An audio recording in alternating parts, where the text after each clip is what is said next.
Hey guys, just gonna give you a quick run video of my Hoover power drive.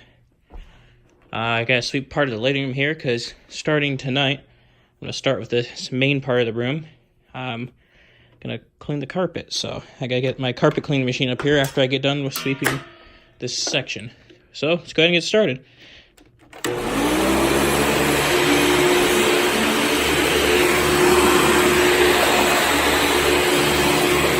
So I'm gonna stop right about where that line's at for the night. So pretty much about where that baseboard curves around for the other part of the room.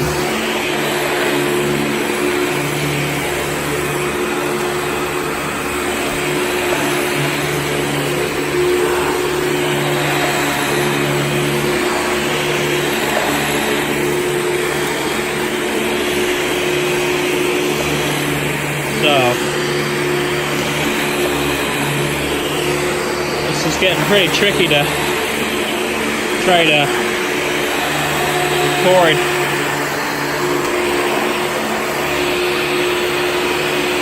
There we go. I'm gonna have to move the coffee table out of the way here pretty soon.